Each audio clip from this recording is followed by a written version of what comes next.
আমি একজন ব্যর্থ কবি এই অর্থে যে আমি গোপনে কবিতা লিখেছি, কিন্তু কোনোদিন ছাপবার সাহস করিনি। পরে ইদানিং বোধহয় একটা দুইটা কেউ জোর করে চেয়ে নিয়ে ছেপেছে, কিন্তু কবিতা ছাপতে অনেক সাহস লাগে। আমার নিজেকে খুব লাজুক মানুষ মনে হয়, কিন্তু আপনি ভাবতে পারেন যে লাজুক মানুষ মঞ্চে এত লোকের সামনে কীভাবে কথা বলছে। এটা হচ্ছে ভাগ্যের ফের। কবি যখন লিখে,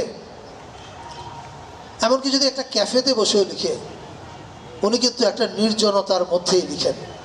কবিতা লিখবার প্রক্রিয়াটা খুবই নির্জন, এবং কবিতা যখন পাঠক পড়ে তখনও তো উনি একটা নির্জন প্রক্রিয়ার মধ্যে হারিয়ে যান। হয়তো মধুর ক্যান্টিনে বসে কবিতা পড়ছে, কিন্তু চলে গেছে হয়তো প্রেয়সীর সঙ্গে কোনো এক বাগানে। সো কবিতা খুবই ট্রান্সফর্মেটিভ একটা জিনিস, আপনাকে আরেকটা জগতে ট্রান্সলেট করে। কিন্তু পাশাপাশি কবিতা যখন সময়ের প্রয়োজন আসে, সময়ের ডাক আসে, তখন কবিকে আসলে মানুষের পক্ষে অবস্থান নিতে হয়। এই যেমন আমি হাসান রুবায়েত একটা নাম মনে আসলো বলে বললাম, আরও অনেক কবি লিখেছেন। রওশন আরা মুক্তা একটা দারুণ কবিতা লিখেছেন, মেট্রো রেল দেখে কান্না পায়, এটা নিয়ে। সেরকম আরও অনেকেই লিখেছেন।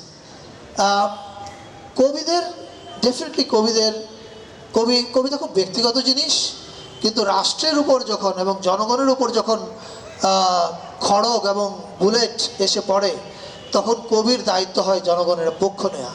এবং কবি যদি সেই পক্ষ না নেন, তাহলে আমরা মনে করি কবি শিল্পী হিসাবে তার দায়িত্ব পালন করেনি।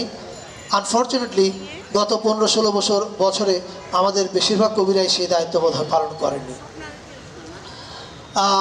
আমি আশা করব এবং বিশ্বাস করব, দেখেন আমি মন্ত্রী না, আমি আপনাদের জগতের মানুষ, 2 দিন পরে আবার এখানে আসব।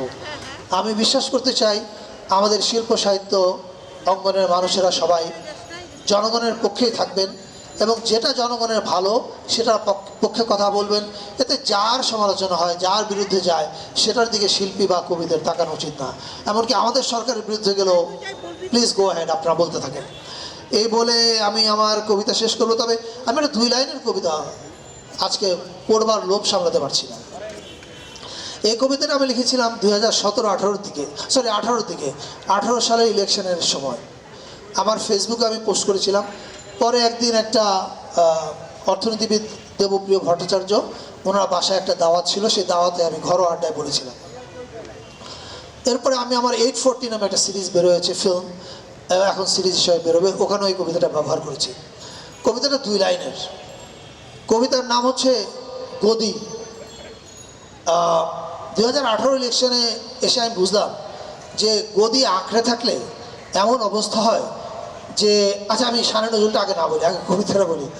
কবিতাটা হচ্ছে সহিস ঘোড়ায়, কবিতার নাম গদি, আর কবিতা হচ্ছে সহিস ঘোড়ায় চড়া শেখালে যদি, নামা কেন শেখালে না।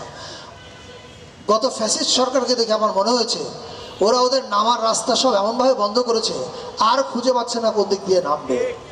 And that is a problem. আপনি যখন